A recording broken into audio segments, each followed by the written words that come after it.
আখৰে আখৰে নতুন গান ৰিলিজ হৈছে মই আন্তৰিক শুভকামনা জনাইছো সকলোৱে চাব শুনিব এইবোৰ গোটেই জুবিন দাৰ অনুৰাগী হয় সব ইমান মানুহ ভিৰ হৈ গৈছে 2 মিনিটৰ ভিতৰত গ্লেম গাৰ্ল দৰ্শনা ও মাই গড চেনেলটো সাবস্ক্ৰাইব কৰিব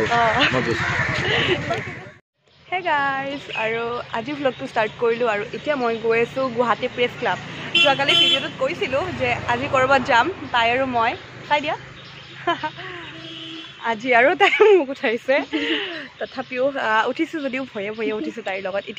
এতিয়া আমি গৈ আছোঁ গুৱাহাটী প্ৰেছ ক্লাব আৰু তাত জুবিন দাৰ গান এটা ৰিলিজ হ'ব কালি কৈছিলোঁ ন এটা তামাম ভিডিঅ' আহি আছে বুলি তো আজি জুবিন দাৰ গান এটা ৰিলিজ হ'ব তাত গৈ গোটেইখিনি দেখুৱাম জুবিন দাক দেখুৱাম কি গান কি কথা গোটেইখিনি দেখুৱাম তো ভিডিঅ'টো শেষলৈ চাই থাকক এতিয়া আমি যাওঁ ব'লা মানে আমি মাছ ৰাস্তাত গাড়ী ৰখুৱাই মানে ভিডিঅ' ক্লিপটো লৈ ল'লোঁ তো এতিয়া আমি যাওঁ আমি আহি পালোঁ এতিয়া গুৱাহাটী প্ৰেছ ক্লাব আৰু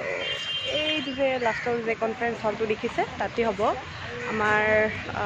গানৰ যিটো উন্মোচনী অনুষ্ঠান আছে তাতে হ'ব আৰু মানুহবোৰ আহি আছে লাহে লাহে এটা এটাকৈ আজি কিবা ভাৰত বন্ধৰ কিবা আছিল কিন্তু ইমান কি হোৱা নাই হাই সকলোকে মৰম জনাইছোঁ মোৰ এটা নতুন গান আহি আছে আখৰে আখৰে মই গাইছোঁ আৰু হিমাশ্ৰীয়ে গাইছে মোৰ লগত আৰু উৎপল দাস এক্টিং কৰিছে প্ৰাচী এজনী সৰু ছোৱালী তাই এক্টিং কৰিছে চ' সকলোৱে গানটো শুনিব চাব ছাবস্ক্ৰাইব কৰিব আৰু আশীৰ্বাদ কৰিব সকলোকে পুনৰ মৰম জনাইছোঁ জুবিন দাৰে আখৰে আখৰে গানটোৰ ভিডিঅ'টো আজি ৰিলিজ হ'ব অডিঅ'টো অলৰেডি ৰিলিজ হৈ গৈছে আৰু মোৰ সৈতে আছে এই গানটোৰ অভিনেত্ৰী পাৰ্চি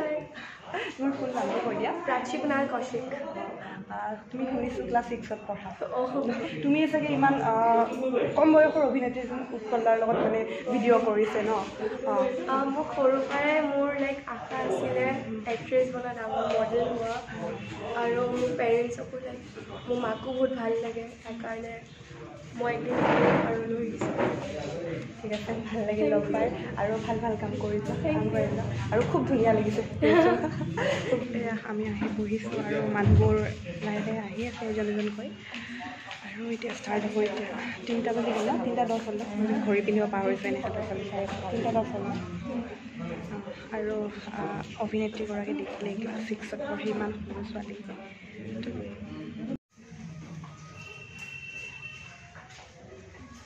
মিটিংখন এতিয়া ষ্টাৰ্ট হৈ গ'ল আৰু মিটিংখনৰ আৰম্ভণিতে সম্বৰ্ধনা অনুষ্ঠানটো কৰি লৈছে প্ৰথমে আৰু সম্বৰ্ধনা অনুষ্ঠানৰ মাজতে মোকো মানে হঠাৎ ঘপককৈ মাতি দিলে তো মোকো এখন গামোচা দিলে আৰু আমাৰ আজিৰ এতিয়া আপোনালোকৰ ওচৰত আগবঢ়াম আজি কেনেকুৱা পাই জনাব ন সকলোৱে জনাব চাব সকলোৱে ভিডিঅ'টো আজিৰ পৰাতে ইউটিউবত পাব আজিৰ পৰা আজিৰ পৰা ইউটিউবত পাব আপোনালোকে সকলোৱে চাব মৰম দিব তেখেতসকলক নতুনকৈ আগবাঢ়ি আহিছে আৰু যাতে আগুৱাই যায় আৰু এই গানটো জেড ফেশ্বন ষ্টুডিঅ'ৰ পৰা ৰিলিজ হৈছে ন আপোনাৰ জেড ফেশ্বনৰ কেনেকুৱা লাগিছে আজি সঁচাকৈ বহুত ভাল লাগিলে প্ৰায় 2 মাহৰ এক প্ৰচেষ্টা আছিলে আমাৰ জুবিন দাৰ গানেৰে আমি জেড ফেশ্বনৰ যিটো প্ৰডাকশ্যন হাউচ জেড ফেশ্বন আৰু RK ইউনিভাৰ্চেলৰ যিটো প্ৰডাকশ্যন হাউচ আমি আজি মুক্তি কৰিলোঁ প্ৰেছ ক্লাবত ভাল লাগিলে বহুত আৰু আগন্তুক দিনত এই ধৰণৰ অসমৰ সাংস্কৃতিক জগতখনৰ বাবে ভাল ভাল কাম কৰি যাম জেড ফেশ্বনে আৰু জেড ফেশ্বনৰ জন্ম পোৱা আজি 4-5 বছৰ হ'ল গুৱাহাটীত আৰু আজি আমাৰ মাজত আছে জনপ্ৰিয় ফেশ্বন ডিজাইনাৰ ববী বা আজি কেনেকুৱা লাগিল শ্ব'টোত আহি খুব ভাল লাগিল আৰু আজাদে আৰু নামনিয়ে আগতে কৈছে বা আহিবই লাগিব আৰু আমাৰ এতিয়া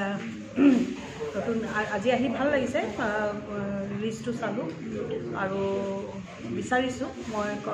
বেষ্ট উইচেছ থাকিল মোৰ ফালৰ পৰা আৰু ইমান কম বয়সত এগৰাকী অভিনেত্ৰী হোৱাটো কিন্তু সাধাৰণ কথা নহয় খুব মেচিয়ৰ আৰু এক্টিং কৰিছে খুব নেচাৰেল একদম নেচাৰেল খুব নেচাৰেল তাই ইনবৰ্ণ টেলেণ্ট এটা আছে আৰু সেইটো ফুটি উঠিছে আৰু উৎপল দাসৰ লগত ইমান ধুনীয়াকৈ তাই মানে প্ৰাচীয়ে যে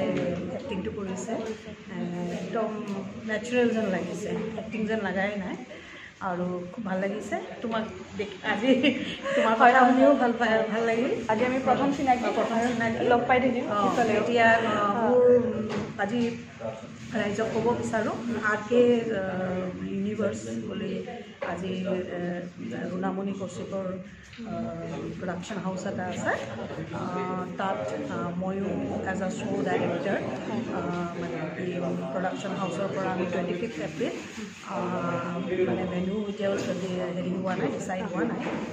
ITM মাস্কো বা GMC অডিটৰিয়াম ডেট ফিক্স হ'ল 25 এপ্ৰিলত আমি ফেশ্বন শ্ব' এটা অৰ্গেনাইজ কৰি আছোঁ আৰু আশা কৰোঁ চব মডেলছে যোগাযোগ কৰক কিছুমান পাৰ্টিচিপেণ্টছ যোনে বিচাৰে আৰু আমাৰ 4টা ছিকুৱেঞ্চ থাকিব মিছেছ কিডছ আৰু মিষ্টাৰ 4 এপ্ৰিল নলবাৰী নাট্য মন্দিৰত মোৰ প্ৰডাকশ্যন হাউচত BM স্কোৱাৰ প্ৰডাকশ্যন আৰু DK ক্ৰিয়েশ্যনৰ দুইটাই আমি মিলি পেলাই নলবাৰী নাট্য মন্দিৰত এটা ফেশ্বন শ্ব' আয়োজিত কৰিম আৰু মিছ বিউটি মিষ্টাৰ গ্লেম চ' আমি বিচাৰোঁ যে মানে আমি বিচাৰোঁ যে যোনে যোনে পাৰ্টিচিপেট কৰিব ইণ্টাৰেষ্টেড হয় আমাক ছানডে নাট্য মন্দিৰ নলবাৰী 4 তাৰিখে আৰু গ্ৰুমিং থাকিব আমাৰ 2 আৰু 3 তাৰিখ 2 এপ্ৰিল 3 এপ্ৰিল ফ্ৰাইডে ছেটাৰডে আপোনাৰ নলবাৰীৰ একনি ইনষ্টিটিউটত থাকিব এইবোৰ গোটেই জুবিন দাৰ অনুৰাগী হয় চাওক কিমান মানুহ ভিৰ হৈ গৈছে 2 মিনিটৰ ভিতৰত জুবিন লাভাৰ জুবিনৰ ফেন ক্লাবৰো কোনোবা আছে একদম আগৰ ধৰিছে মানুহজনক